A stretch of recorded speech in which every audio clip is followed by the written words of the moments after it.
Neal is with Oxfam America, has been with the Oxfam movement since 2009, working on a number of different projects with Oxfam, which I won't do, so I won't try and put them into words. Neal's been a great friend for a number of years, and I joke that having him agree to come to Carleton is a way that I can be sure to get a decent shot at fully understanding what he's trying to do for the Oxfam movement. So Neal, thank you for accepting the invitation. Just as a way of, by means of background, Neal has both his BSc in computer science and his MSc, or his graduate work in development studies.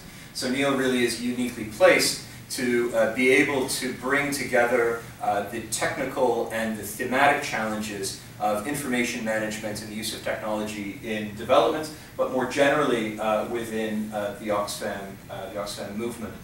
So Neal is currently based with Oxfam America, but very much working within the Oxfam movement, within the Federation internationally, as he'll explain. Before that, Neal was with Oxfam Canada, and it's great to see friends from Oxfam Canada here. So Neal will talk for about 35 minutes or so, and then there'll be plenty of time for discussion. It's a nice small group, and so with that, Neal, welcome, and I leave it in your very capable hands. Thank you, James, and thank you all for coming. I'm going to start my session off by talking a little bit about the history of Oxfam, and then I realised Dominique and Will are here, who probably know more about the history of Oxfam than I do. And Jim is here, who practically is the history of Oxfam right there, sitting himself, so I'm expecting lots of people to contradict me if I get things wrong, and contribute if you wish. So I'm going to talk about systems, mostly, and how it's empowering the change process that's going on at Oxfam, and how we're trying to use integrated systems to support our work. So what am I here to talk about? About Oxfam, our vision and mission and history and theory of change and our strategic objectives, because I think it will put some understanding behind why we're making the system changes that we're making. About what I mean by integrated systems and what that means for an organization like ours, and specifically about part of my job, which is around information and communication technology for development. So how are we using technology both to increase our efficiency and effectiveness, but also how do we use technology to amplify impact? How do we use it in a way that increases the impact of the work that we do? So you probably all know this, but Oxfam has its origins in the Oxford Committee for Famine Relief, set up in 1942 in response to the blockade, I think, in Greece during the Second World War. It became Oxfam in 1965, and I was going to say, at this point in the conversation, I was going to say there'll be prizes for anyone who can guess why it's called Oxfam. But it seems well, half of you at least know very well. I won't bother with that part. Oxfam Canada was founded in 1963, Oxfam America in 1970, and Oxfam Quebec in 1973. And the Confederation is made up of 17 Oxfam affiliates. So I'll go back into what we mean by affiliates later. The Oxfam International Secretariat, which is the glue that keeps us all running smoothly, and some observer organizations that are on a path to membership as well. This is what we do. We're a global organization working to right the wrongs of poverty, injustice, and hunger. So this is a nice map of where we are. So the green and green-like colors are Oxfam headquarter countries, and the other colors are countries in where we work. So we have a really big spread across the world, and a really mind your widget.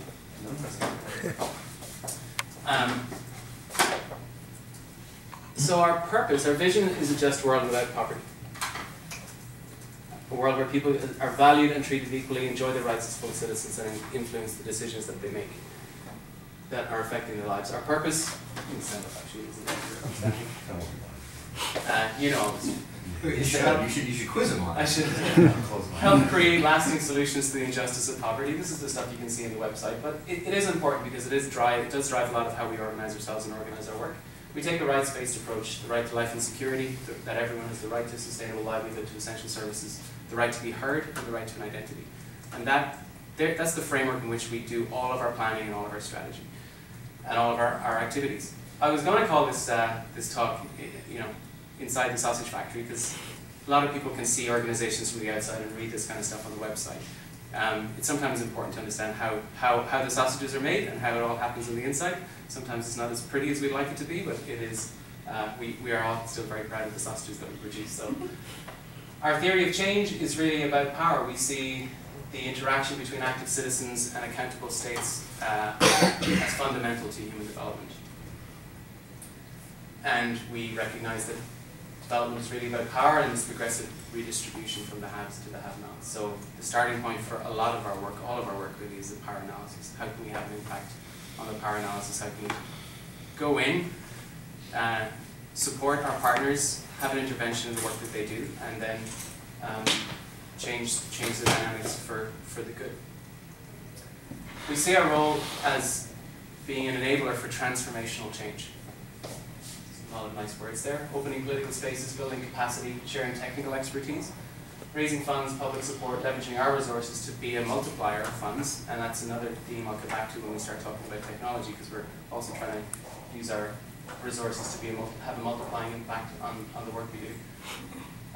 Providing funding to partners and carrying out humanitarian work that integrates life-saving response with building resilience. So it's not just about responding, it's about working with communities before there is a need for humanitarian response to increase their resilience, but also making sure that after we leave there are a more resilient community. A lot of the disasters we're dealing with and responding to are largely affected by climate change, largely affected by the changes in our environment, and we see the same things happening over and over again in the same locations. So building the resilience of those communities and the partners working with those communities to respond themselves is a key part of what we're trying to do. So that's our practical and visionary approach. We try to be grounded, but we're also trying to see a world that isn't currently there and bring about the change to realize that. So we organize ourselves around 6 goals: the right to be heard, advancing gender justice, saving lives now and in the future, which is really our humanitarian response capability, the fair sharing of natural resources and the sustainable food, and the financing for development and universal essential services.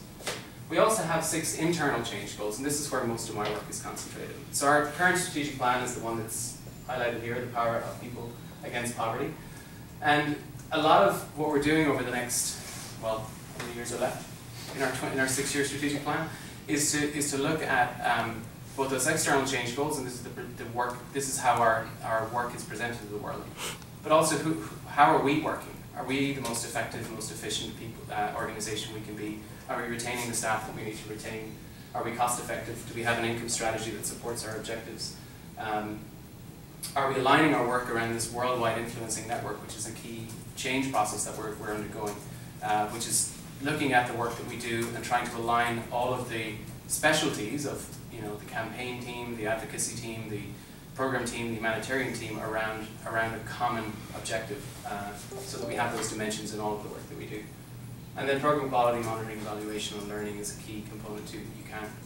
You can't talk about what you do. You can't say that you've had the impact you've had unless you're monitoring and evaluating what you've done. And you can't get better at it or share it or have it replicated in enough places if you don't have a monitoring, evaluation, and learning commitment. This is a very detailed slide, so I've broken it down a little bit. This is our reach and scale of the Oxfam Confederation in 2014-2015. So 25 million people benefiting directly from our programs, slightly more than half are women and girls. You can see the impact, I suppose, and the area of interest for this group is really around Africa, and we've divided that into 3 regions here, totaling more than 10 million direct beneficiaries, a higher percentage of them being women and girls, and working with 600 or so, am I calculating right? Almost 700 partner organizations on the continent.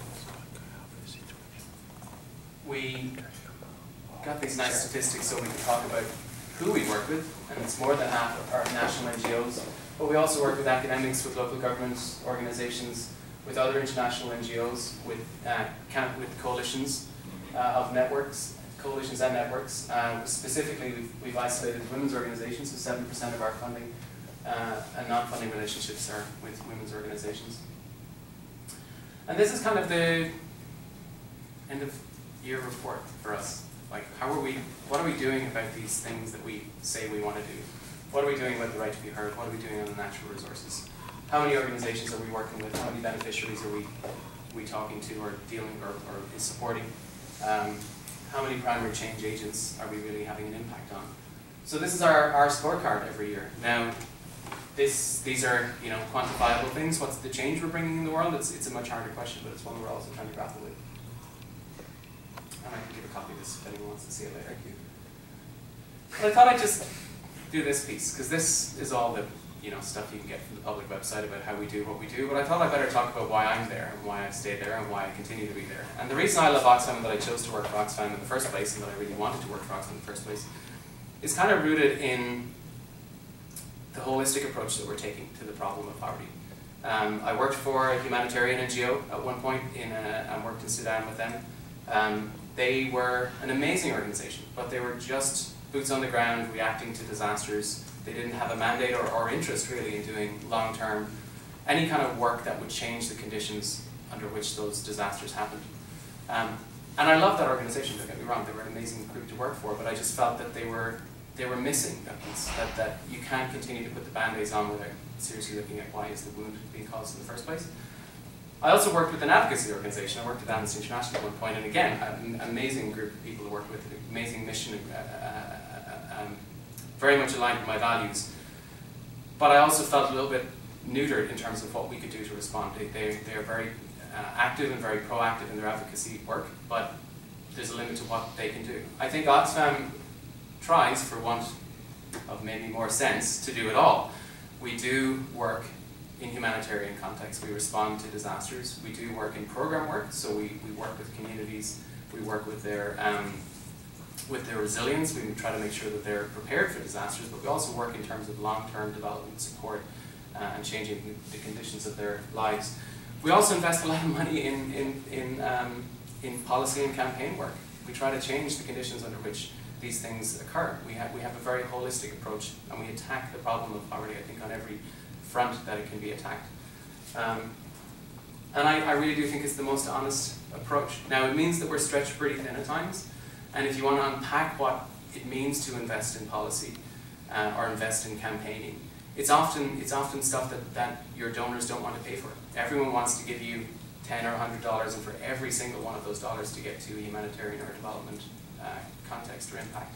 Not that many people want to invest in the rest. So it does curtail what we can do. It does. We do have to make that argument and make that, you know, that sale, for want of a better word, that this work is worth investing in. And I really think that Oxfam is one of the more authentic organizations in that space. We do overcommit, and we are stretched really thin at times for some of the work that we do.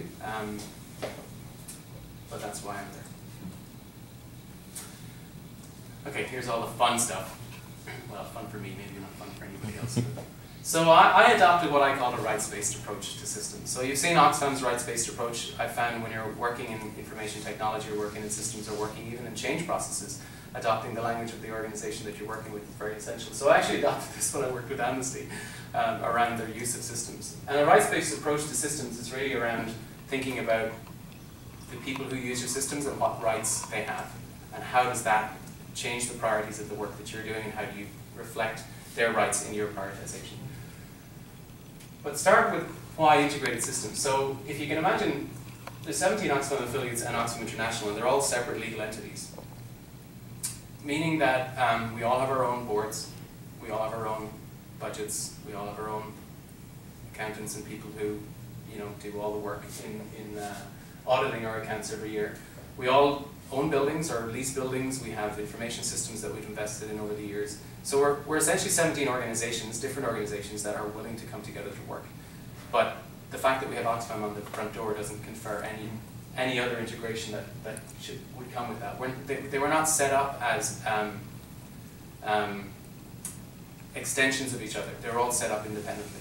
Some of the Oxfams actually came from other organizations. Oxfam Novib, the Dutch Oxfam, was Novib. It decided at some point it was aligned with Oxfam's values and became Oxfam Novib, and similarly with Intermon. Where one of our observers at the moment is the Danish NGO IBIS, and I don't know if they will become a full member at some point, but if they did, it would have the same background.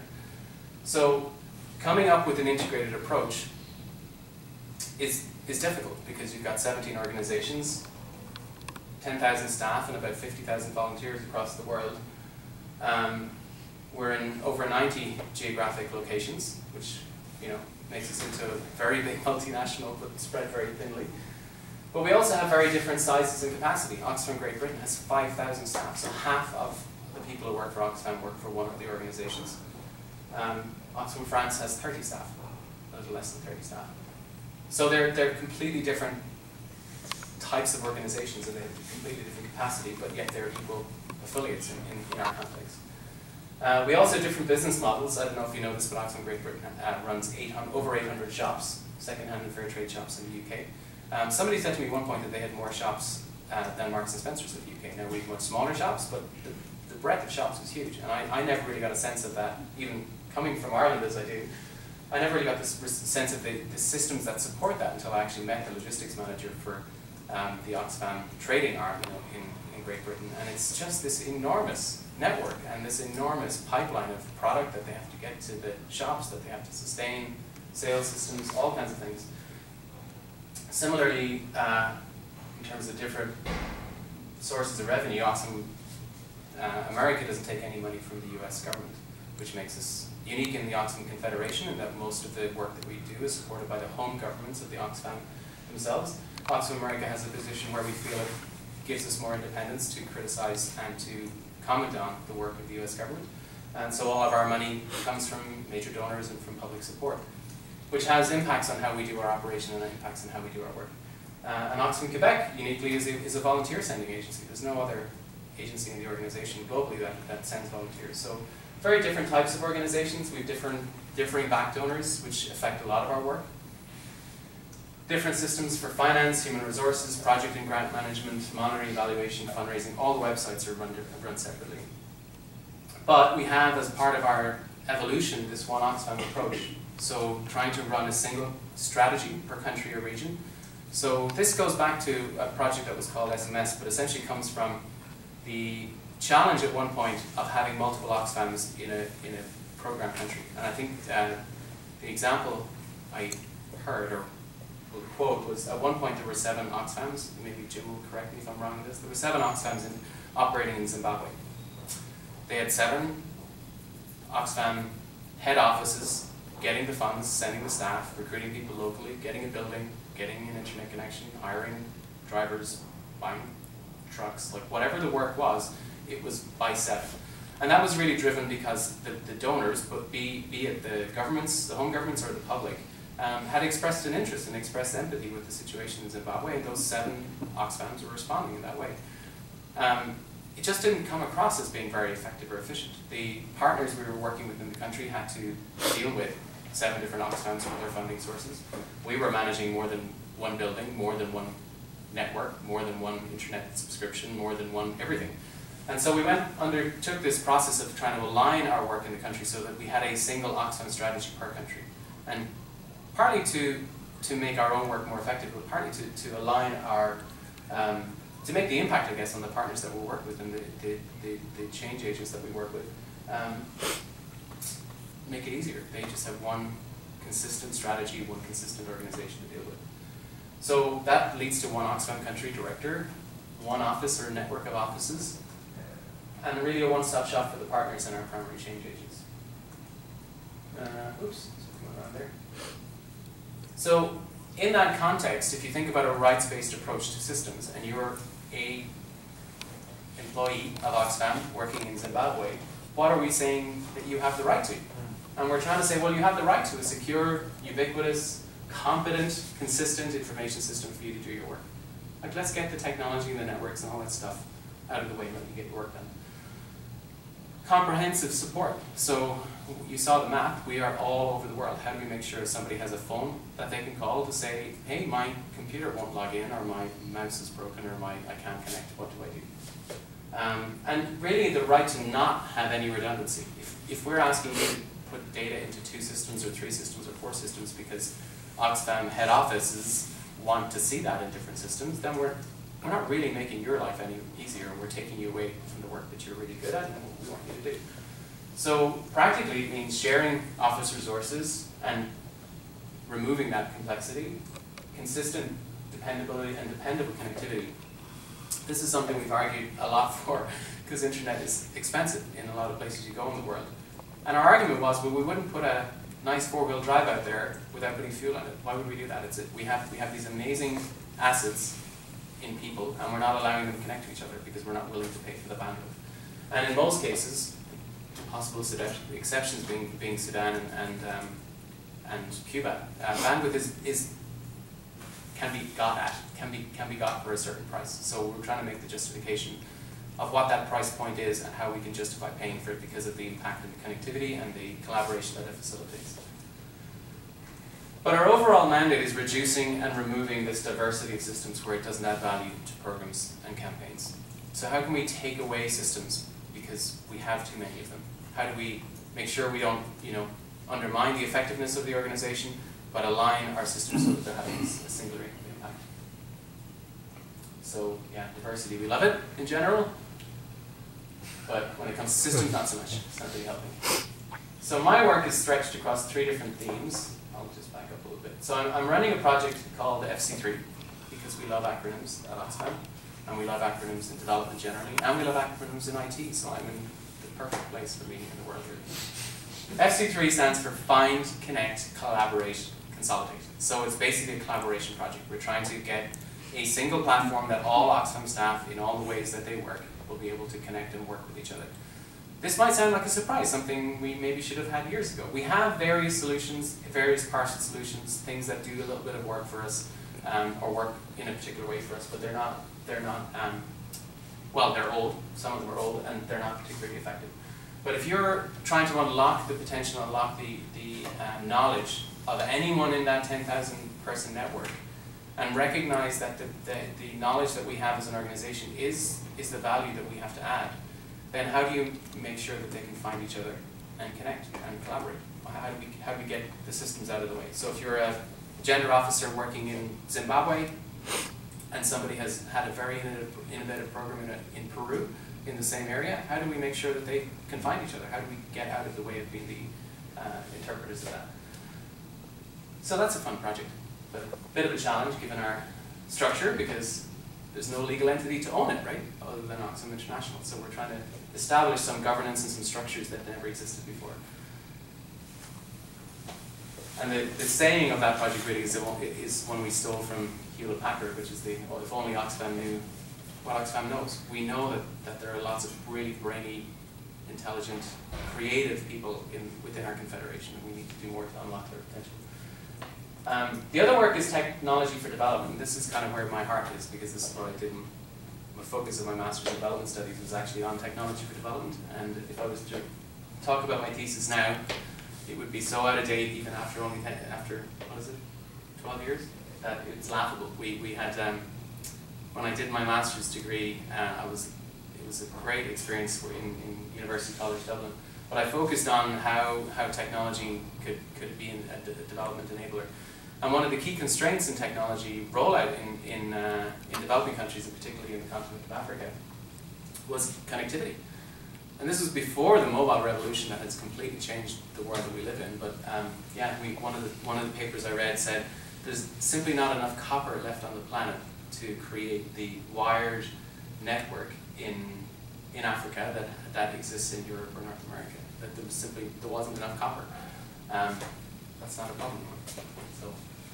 So as I said earlier, and I'm going to go into this a bit more, is to talk about the technologies to increase our effectiveness and efficiency, technologies to increase our impact, and align our work with the Oxfam global strategy, particularly as I'm now based in Boston. We have a connection in the academic community in Boston with MIT and Harvard, and a connection in the US generally, because a lot of the tech creators and vendors are based there, that we're going to be Oxfam's kind of representative in that space.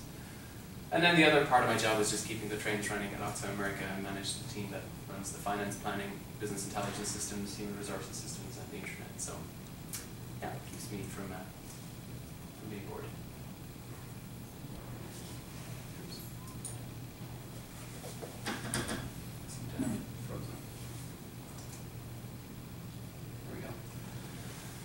So, technology for development. ICT for D, the application of information and communication technology to development goals and poverty reduction. So, let me give you an example of what that means. Well, I won't say in past lives, in current situations, Oxfam is still doing a lot of surveys on paper. So, technology for development is a simple idea of that is switching it to tablets. How do we get this data in quicker and in a more manageable format? And I'll show you some examples of where we're doing that. It's also looking at how do we empower voices? How do we go from signed petitions that we deliver in boxes to using a platform like USHDD, like using YouReport in Uganda, like all of the stuff that you've seen from Facebook and Twitter over the last couple of years in campaigns.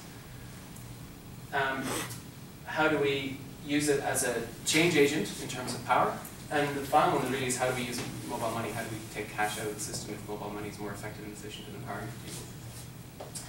This is a slide that one of our supporters in America put together for us, and it shows the rise in mobile telephony over the last 10 years, and with projections out to 2020. And as you can see, we're currently at more than 5 billion cell phone subscriptions on the planet, and it will top out at 7 billion. There will be really a cell phone subscription for almost everyone on the planet.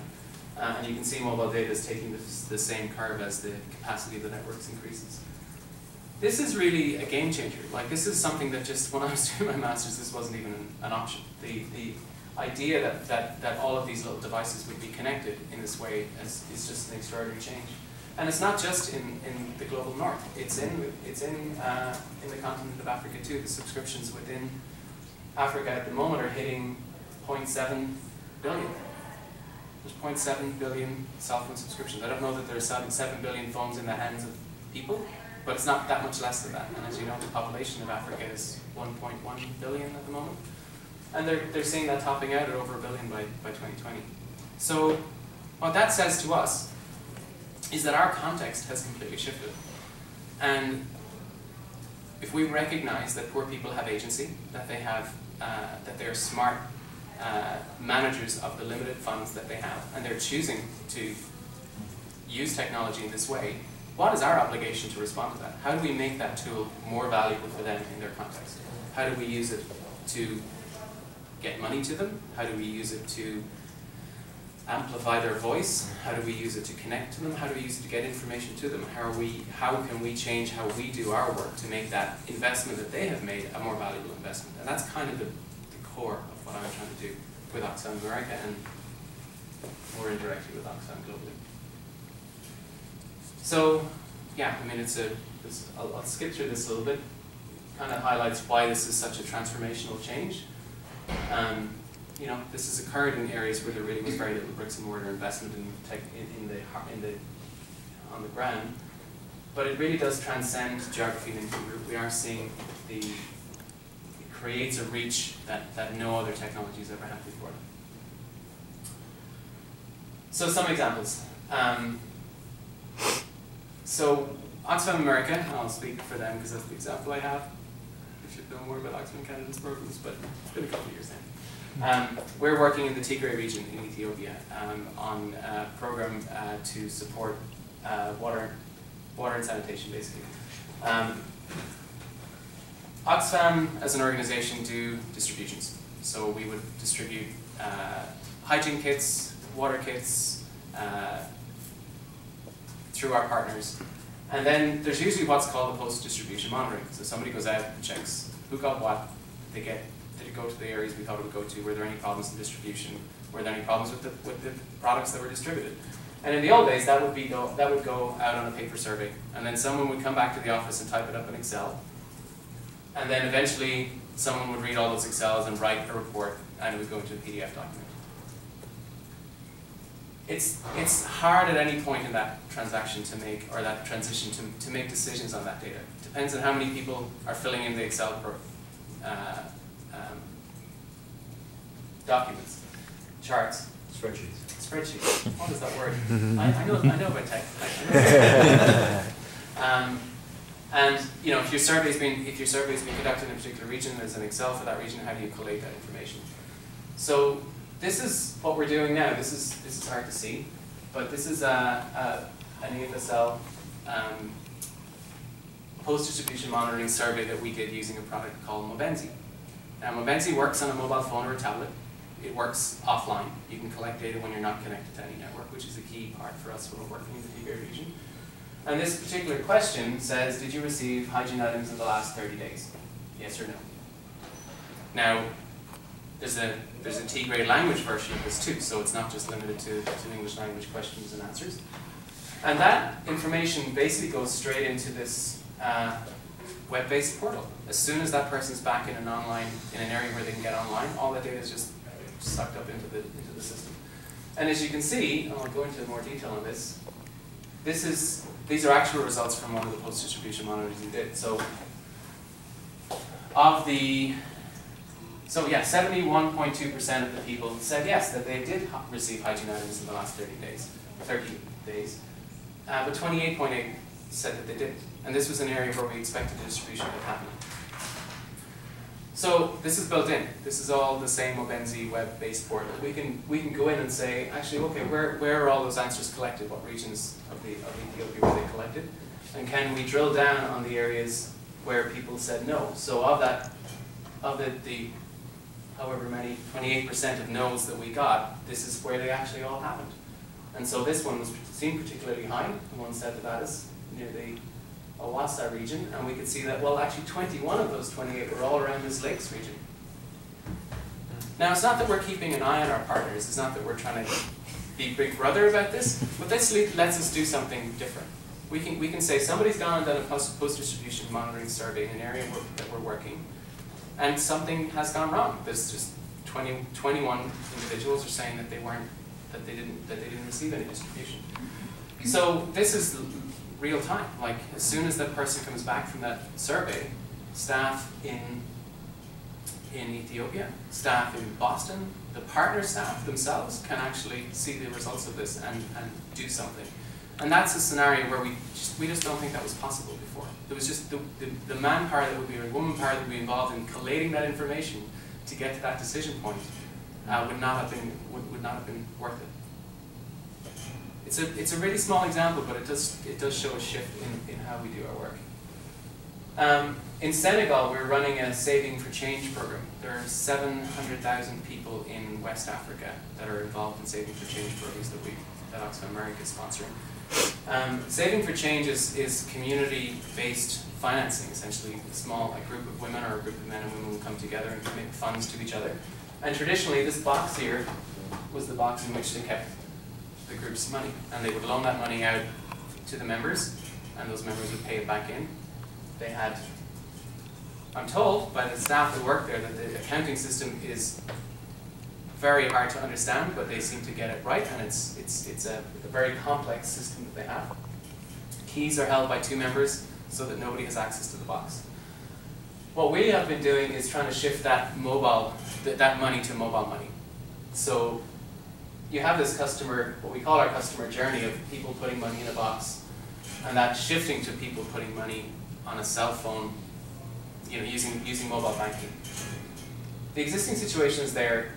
Moving it to the cell phone, first of all, secures the physical cash. So the risk of them losing it due to fire, due to theft, due to flood, due to whatever, is reduced, because the money is virtual. You lose the phone, you can get another phone and access to the same account. But the record of the cash being there, the fact that it's traceable, means that they actually can increase their access to financial services too. They can demonstrate that they have a loan credibility, that they have a loan history, that they have resources as a group. Access to formal credit comes after that, and access to other services such as insurance follow on from that. So it can have a transformational change without there being really any change in the amount of money that community has.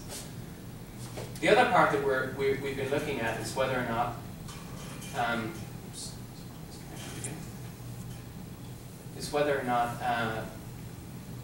it increases the amount of savings. So what we've observed is that people will keep a low amount of savings because of the risk of loss. And our theory of change is, will they increase the amount of savings if we minimize those risks? Will they have more money? Will they make more loans? Will they increase what is in that network if they can use mobile cash? And so what's happening now, because Oxfam is sponsoring the cell phones and the airtime and the the devices for these groups, because nobody in the group wants to own the phone, right? It's not anyone's money, it's everybody's money. And so what's now in the lockbox is the phone, and that's what people keep physical security over. I'll talk a little bit about technology for accountability, although I'm not as versed in it. This is a screenshot from, you were speaking about Burundi earlier, from the election monitoring that went on in Burundi in 2010. It's running on a platform called Ushahidi, and I think there was about 400 or 500 observers trained who went out around Burundi to monitor election violence during the 2010 elections. And as far as I'm aware, they're gearing up for that again. Is it coming? Is it coming, or have they just happened? It just happened. Okay. And there's been a lot of violence after. Yeah. So, you know, tagging it isn't going to change the fact that there's violence, but it does raise the visibility of it. It does allow people to understand what's happening. It does allow a response to be considered and tailored. And we've seen some of this stuff with the over the last few years with the power of social media and the power of voice when it is applied in that way. And we're looking at all of this stuff. It's an area where I think we are a little bit weak. It's very easy to look at the stuff around efficiency and effectiveness. It's much harder to say, how can we change the way we work to take note of and take advantage of some of the movements that are out there and some of the platforms that are out there that will help. So, you know, we are looking at opportunities to do that. We're part of my job at Oxfam America. We have a small technology incubator fund, and we basically go out to the program staff and say, we've got a small amount of money that we can add to your budget if you can come up with a way of doing your work that uses a specific technology and tell us why you would make things different. But what we're really trying to do is just get some seed funding into the organization to say, hey, have you thought about using technology in this way? And from that, we would want to then make sure that people are really articulating the need for technology in their standard program funding requests. And this is just a quick look at where ICT4D at Oxfam was already happening. We did kind of a survey earlier in the year about all the little blue dots or projects that have technology components already added to them. This isn't just Oxfam America, this is across the Confederation. There's a few people working in Oxfam, Great Britain in this too. And we're really taking an approach, much like the transfer, the mainstreaming, for want of a better word, the mainstreaming of gender in the organization, whereby now all of our program work globally, including humanitarian, takes gender as a factor and as a consideration in the work that we do, and it's an explicit part of our strategy. We're trying to get to the point where technology is mainstream too. So we have, where we get to the point where Oxfam staff and our partners are digitally empowered, that they're thinking about technology as one more thing that they do. Technology won't end poverty. People will end poverty. But if technology can amplify the situation, can amplify the impact of the work we do, can raise voices, raise money, make us more efficient and effective, and more transparent and accountable too, then we'll have done what we want to do, and we think it's a worthwhile investment. That's kind of all I have to say on all of that, but I am happy to take questions or go back over any details. Thank you.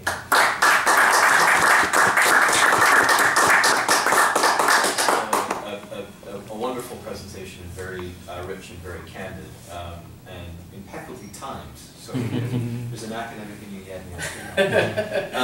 The convention, Neal, is that there's a time for discussion and Q&A, and I might abuse my prerogative as chair to underscore something that you said and ask a question before opening it up to the group.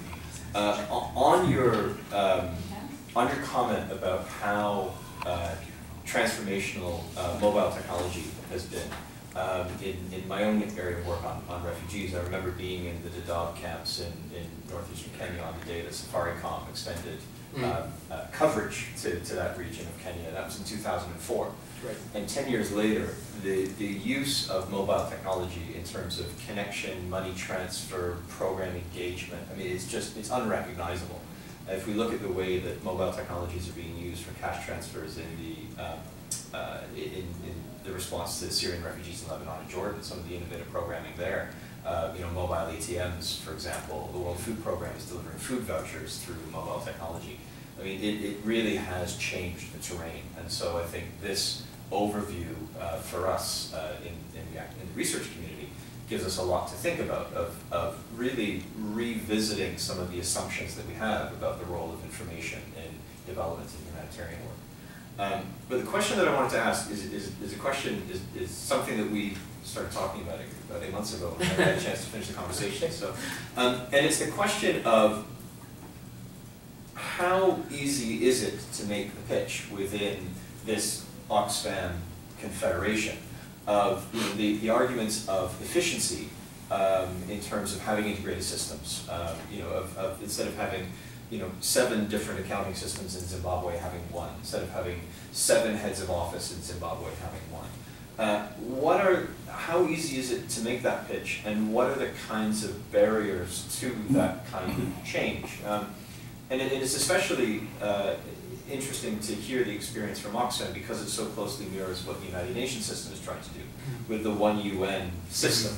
The idea of, instead of having 27 different UN agencies present in Tanzania, having one program, one head of mission, one budget. And there's a lot of territory and a lot of brand loyalty that seems to be at stake, and a lot of resistance because of this sense that there's competition within the UN system between different agencies and their ability to claim that they have made a difference.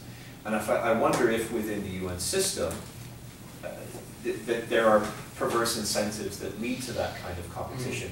Whereas within Oxfam, it's all, it's a common Oxfam brand. It's not as though Oxfam GB is doing gender and Oxfam Canada is doing water and sanitation, and they sort of compete. It seems as though that the 6 priorities that you identified are shared priorities. Yeah.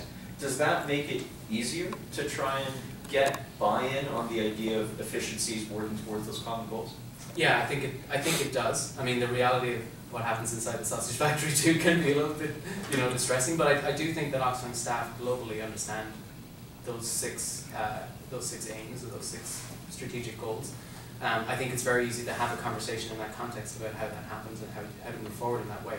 It's not always easy to resource it sometimes, because it is a shared approach to resourcing, and there isn't a pot in the middle that we all draw from for this kind of work. And it's something that's kind of complex. Like the donor community, they want to know that we're doing good work. They don't really care how we're organized, and they'd like us to get past that. At the same time, we are sensitive to the mandates that our individual affiliates have. So, for example, without naming any names, there are some affiliates who take considerable amount of money from their home government, and that home government requires that citizens of that country are part of the implementation plan. So how do you shift from being a Oxfam whatever working in that country as an expression of the empathy of that home government to saying, trust us with your money, you won't have your citizens necessarily on the implement. I mean, it's a little bit of form of tied aid in some ways, but how do you shift that conversation without threatening that organization's income stream? That their ability to be effective is largely driven from their back donor support. And if back donor support is putting these constraints in place, how do we unpack that complexity and still move forward? But internally, there seems to be, what I'm hearing is that externally there are constraints in terms of how. No, there are absolutely internal constraints too. I mean, there are areas of interest, areas of competence. Because you've got 17 organizations that built up over time. I mean, I won't talk about the thematic necessarily or the programmatic areas, because that wouldn't be my area of expertise, although I know the rumors. But even in areas of systems, right? Just to give you one very solid example, which would probably be representative of wherever we spend money. But when people buy, let's say, an email system, and they invest a ton of money and they have a ton of staff that are supporting that system, switching from that to another system is not that easy. They have to write off that asset. They have a board that's saying to them, hey, you just spent all this money over like less than 5 years ago. How can you just be throwing this away? And you're like, well, it will serve the greater good because we can't connect these 2 systems. So there are internal pressures, and there is internal competition about the best way to do things. And I would say that would be across the board. However, we are moving forward aggressively and proactively in areas where there is consensus, and that's sometimes I think the best that we can sort of build on a consensus and then leave the expensive email systems for. Well, yeah, and we have literally an expensive email system that we've left for a long time because there's no appetite to take it on. But on the project that I'm doing, we don't have a really good collaboration system. Nobody's really invested in it. Nobody's got to wear it back to their board to say, hey, we've got to throw this away. So we're getting permission and mandate to move forward. And similarly on Tech for Dev, it's very much a green space. All of those blue dots that I showed you, those are mostly to do with innovative and creative program and campaign staff doing their own thing. What we're trying to, at the moment, do is say, do a kind of a harvest of that and say, what's been good, what can we replicate elsewhere, and what can we do to support you? Like, we don't want you having to go off and invent this stuff by yourself. Like, what's the best thing to do moving forward? So we're not all saints for sure. And the internal competition, particularly when you have an organisation as big as Oxfam Great Britain as the core, they sometimes feel like I think they feel like an elephant in a china shop, but they're trying to make sure that everyone is brought with them, but they're still an elephant. They can't help but their bulk and their size and how big they are. But I think we're consistently making more progress than we are the year before. It's just, I think some of it, certainly from being on the inside for 6-7 years now, there are moments when it's just like, nobody cares about this except us. Let's just get on with it. Like, what's the important part here? So, let me open it up to others because there's a lot of other perspectives. I kind of have a question about. You're saying like Oxfam America is independent of the American government in terms of like its funding and stuff, things like that. But you are getting more public support. So I guess I was wondering if you could talk a little bit about the differences in terms of accountability to like organizations as opposed to accountability to the American government. Yeah. And how does that help with, I guess, your autonomy and how you can effectively just put out your message and maybe even criticize people that you are getting from, not necessarily funding from, but criticizing with the government since you don't necessarily have to answer to them? Yeah, I mean, I had a similar experience when I worked with Amnesty. They don't take any government funding from anyone because they want to have that independent voice. And that was something that Oxfam America, I think, identified very early on in their life as an organization that was an important part. Now, it is, I would say, I don't think it's a secret that it's a controversial within Oxfam because USAID is the biggest institutional fundraiser in the world, and we're not just preventing Oxfam America from taking money from USAID, but all of Oxfam globally doesn't take money from USAID as a result of that. So it does change the dynamics internally. I mean, moving from Oxfam Canada, where we had a long and healthy relationship with the Canadian government, as well as the Canadian public, has an internal dynamic in how you are dealing with a professional organization in grant management. Like, the Canadian government know what they're doing in grant management. We've worked with them for a long time. When you're relying on major donors, or because I think the balance of public donations is probably the same. The gap in the US is made up with engagement with foundations and major donors. Now, some of those, like the Gates Foundation, are an incredibly efficient and effective organization. But you also get individuals who want to have a very strong say in how you do things without necessarily having the capacity to engage with you in the way that someone like the Canadian government would. So the tangible outcome for that, for us, is that we have a very big communications department in Oxfam America, because that message and that engagement with the public is really very important. It's our source of income. It's not as big, I would say, proportionally in Oxfam Canada or Quebec, or even maybe even communications department, you're saying? for just as an example, that the need to be present and articulate in what you do and how you do it it has a much higher priority. So it does change how your operations run. Government funding is a great, again, I see both government and public funding as an expression of the empathy of that society with the work that you're trying to do. So we take that expression very seriously, and we try to be accountable to that. At the same time, governments come with certain rules around how you can spend the money, and that's not just true of governments, it's true of most back donors, of how they expect you to spend the money, and some of those things come with rules. So Oxfam America has more unrestricted funding proportionally than other Oxfams, and has more freedom to be more innovative and invest more. Jim, I want to comment on that too. We have, actually, Oxfam Canada has a problem with the Canadian revenue. We can only spend 10% on advocacy, campaigning and advocacy. If we don't, we can get our charity status taken away from us. So that's a major component of what Oxfam does, but we have to be very careful that we don't go over a certain percentage, or they'll come down on us. Problem. It's the same in the US actually. Status. The United States, the Oxfam America is actually two companies. There's the Oxfam Yes. America Advocacy Fund, which is a separate legal entity from Oxfam America. And we fundraise for the Advocacy Fund to fund our advocacy work because we have a similar limit to what we can spend on advocacy. And is within the that US. set by the Oxfam or that's set by? Governments. Okay. So the either US way- government, Canadian government, all governments. Is that political advocacy or just, or education counts as advocacy? That's a really good How- debate. How do you explain that Don't difference? to ask them. Education, we used to have a lot of That's a education debate. things, and they actually switched it. Yeah, We it's used a to call it political community debate. education, now they call it advocacy. So And it's we a would call it debate about education, but they define it differently. It's tax politics and it's House of Commons stuff and it's heavy stuff and everything. And they've shut down a couple of NGOs for it. They've gone after them. Just to clarify, even though Oxfam America is independent of the American government, it's still restricting. There's still taxation and legal requirements around advocacy spending that requires to have a separate organization. But some associations like Greenpeace are not a charity, so you can do, so they don't get charitable status, so if you give them $10, you don't get a tax rebate. That's So it. to keep that, which is a big thing from charity, if you want to keep that, Greenpeace said no to that, so they don't get it. Yeah, Suzuki did too. But Oxfam still wants that, and in order to do that, they are regulated, even if they don't accept government grants. They are regulated by the charitable tax, the tax on charities in each. So in the UK, when Oxfam was young, they had big debates about what is advocacy and is educating children in school about development, is that advocacy? And there's big debates about that. Okay. Thank you for clarifying. Might change from the government. Well, Neal, I guess it's a general question about technology and how it's affecting NGOs now.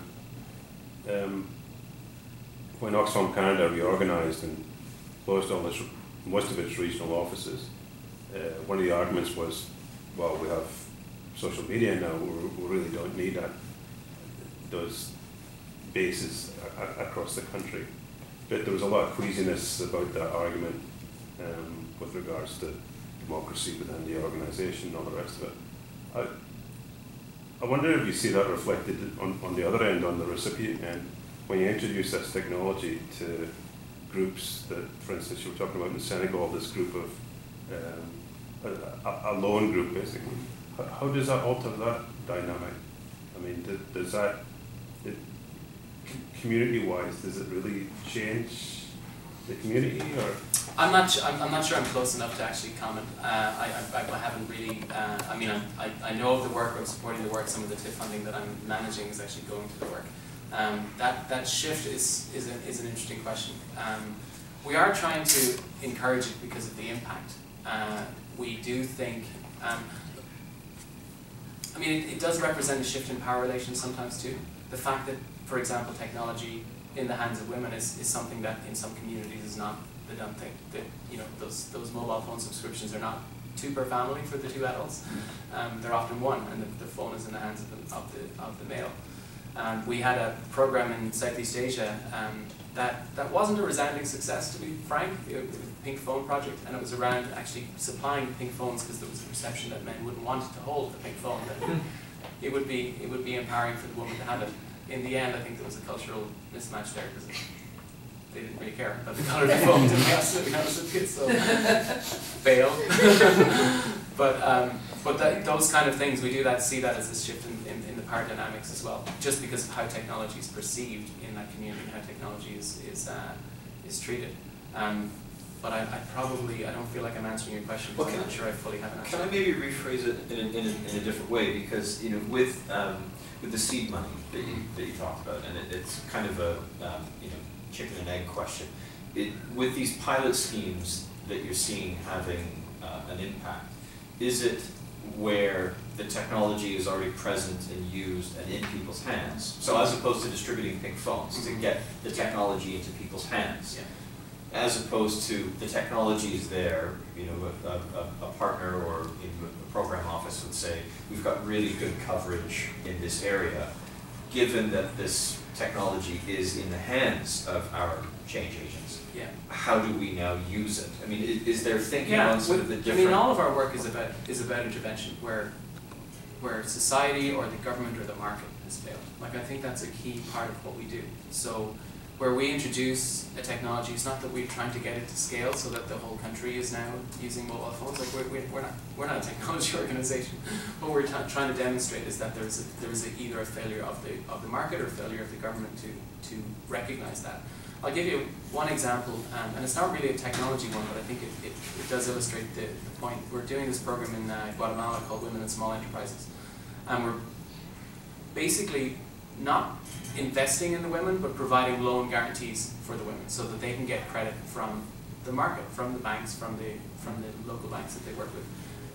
And so the technology component, which I'm involved in, is around monitoring that activity over a number of different women's groups and women entrepreneurs over a long period of time to demonstrate to the Guatemalan banks that they're missing a huge opportunity, that they don't see these entrepreneurs as being a viable,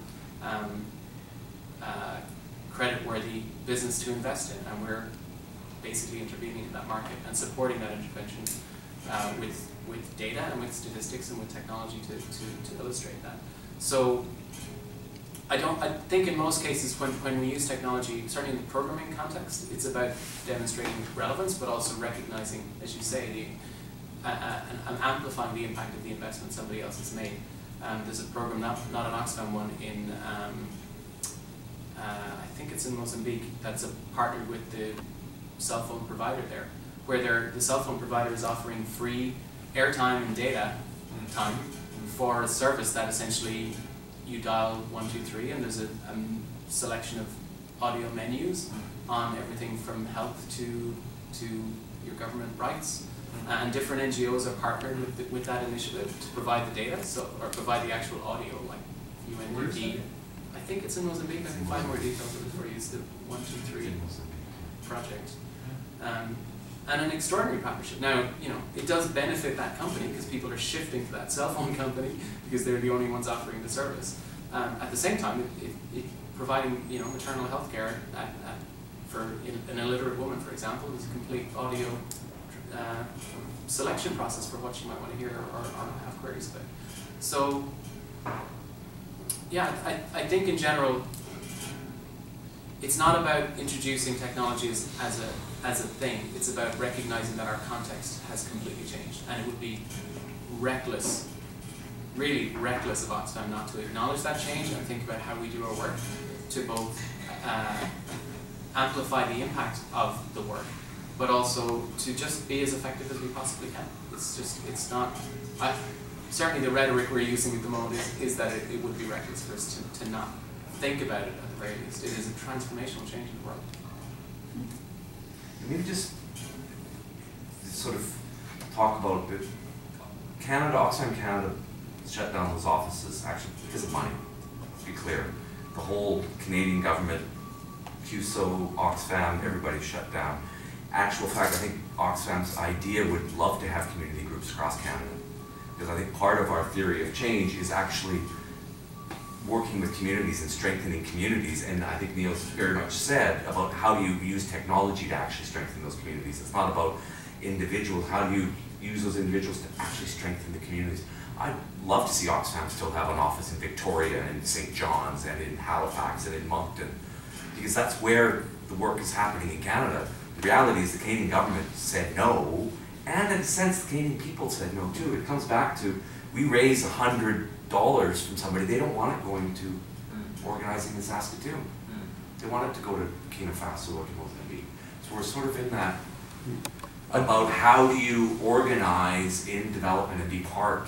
Yeah. Because one of the things that's actually, one thing, Neal, I just question on, there's I think now 20 Oxfams, and all of our trend is not in the north, it's in the south. The first was Oxfam India, and now we have Oxfam Mexico, we have Oxfam South Africa, Oxfam Colombia becoming, we have Brazil, we're looking at Oxfam Thailand, Vietnam, so we're moving into a global.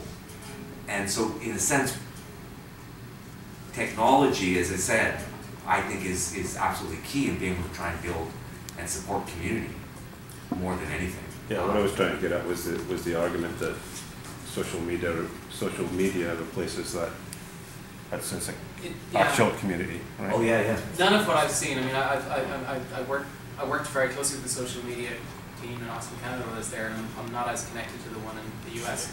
But all I see from them and the work that they've done is that social media engagement is a new step on the pathway of engagement. Like we do have a pathway of engagement that goes from, like, you know, you sign up for an e-newsletter, you start to talk to us on Twitter, or respond to us, or tweet what we tweet, and then there's the rest. It is the fundraising, to be frank. It is the events that you might run. It is the engagement in your community. It is talking to the people that you talk to. It is very much grounded in the theory of change that change comes from the people that you know, and I think that this is a new step in that engagement. But I personally don't think anyone thinks that social media replaces that level of connectivity. But if it can't be paid for, if nobody is willing to support it, then how do we do it? And I think Oxfam Canada's historical role in development education was a key enabler for that, and how the Canadian government saw development education was a key enabler for that. Hi Neal, my name is Helen Willies. I very much appreciate your talk. I used to work for IDRC, where we had a program on ICT for D, which was closed down because of the ubiquity of mobile telephony. So we did a lot of research at the beginning to understand how it affected communities, how it influenced development. We've written a book. So it's very, very pleasing to see how development humanitarian organizations have integrated ICT for D in their implementation. My question to you is, what is your role? Are you a program manager in the desire to integrate the use of technologies in all the different Oxfam projects? Are you setting standards? Are you helping, I mean, I presume you could do both, but are you setting standards? Are you providing solutions? Or, I'd really like to hear more technically what you do. Okay, so, well, we're kind of at the start of a big initiative. We've spent the last year and a half with this being a very tiny part of my job. So we've put together basically a funding request, because we didn't have enough funding. We were kind of doing it off the side of our desks, but we saw all of this map of things that were happening and thought we need to support this more intentionally. We need to do this with more intention. We need to be very conscious, particularly of data and data ethics. You know, if you've got a tiny program doing this thing on their own on a server in Guatemala, like, are we doing enough to protect the beneficiary information? What are we? How are we being responsible? What are our own obligations? So we're both trying to continue to incentivize that. And so the mainstreaming idea, for want of a better word, is like, how do we get to the point where all of the Oxfam staff that are making decisions about program funding and allocation or writing program grants are thinking about the technology and how it can enable them. And that is apparently, I think, a requirement now for DFID grants, that you have to specify explicitly how you're planning to use technologies and enable them. So we're trying to do that internally, and the other part is actually is around standardization, where you see these very successful or not successful technology applications, and say, how do we step back and say, do we need to do this? Is it more effective, efficient, secure, responsible to do this globally? In which case, what does that take? And so what we're trying to do, we have a small budget, which is mostly to do with half my time and 2 regional officers that we're trying to hire in probably West Africa and El Salvador to support the work. And that would be basically, it's a discussion we're actually having in Oxfam. There's a conference next month that Neto hosted a conference on technology for development. And one of the things that we're basically saying is that in most program offices, IT is seen as like, just get me connected. It's not really seen as a partner in the business. It's not really seen as a partner in the work and in the development outcomes. So what we're trying to do is actually have me and some other people be there to say, how are you doing your work? Like, what is it you're collecting? What is it we can help with, make more effective, more efficient? Are you aware of what your peers are doing in other organizations or in other contexts in other countries? And when we've brought the Catholic Relief Services in the US is the big one of the big agencies of the Catholic Church. And they are about 6 years ahead of us on their Tech for Dev strategy. They have made an enormous investment of people and time to get to the point where all of their staff are really digitally literate. Technology natives, as they call them, the millennials these days, but really thinking about technology and how to use it for program work. So we're taking a couple of leaves from their book, but we also brought a lot of our program staff to their conference this year to just show people, like, this is what others are doing, this is what CRS are doing, this is what your peers are doing. I can come and tell you all about technology till you're blue in the face, but when you see someone in doing the same work that you're doing and they're using technology in this particular way, is that enough for you to demonstrate? And so the TIFF, the price of admission for the 10 Oxfam America staff that went to CRS last year was that they put in an application for the Technology Incubation Fund. That was the only requirement. We'll fly you there, we'll get you to the thing, but in return you have to put in an application. We want to see what your best technology idea is this year. And we got 15 really good applications, and we actually had only funding for 3 of them. But we went and shopped around and we got funding for 4 more. So we're funding 7 of them this year, which is excellent. Which conference is it? The Catholic Relief Services Tech for Dev conference. Okay, and so then there's another one, the UNESCO one as well? So no, the one that's on next month is NetHope. NetHope. NetHope.org, yeah. Okay. NetHope was co-founded, I think, by Cisco and Save the Children. And in its early days, it was mostly geared towards humanitarian response and how to be a representative to the technology sector for a community of NGOs. So when organizations like Cisco, who do networking equipment and many other things, want to contribute when there's an emergency, you know, we had this experience actually in Haiti. When I worked for Oxfam Canada, Dell came to us during the middle of the Haiti crisis and said, hey, do you need some servers? And I was like, well, not right now, but if you came to me 6 months ago, I could have figured out how to plug you in when this happened. So NetHope is really in that space of helping the sector, you know, engage with the tech sector, but is moving into a much different space now. It's not just looking at humanitarian, it's looking at tech for dev in general, looking at a wider range of technology organizations. So we get a lot of discounts through NetHope. They negotiate discounts, non-profit charity discounts for us, and then they're made available to all.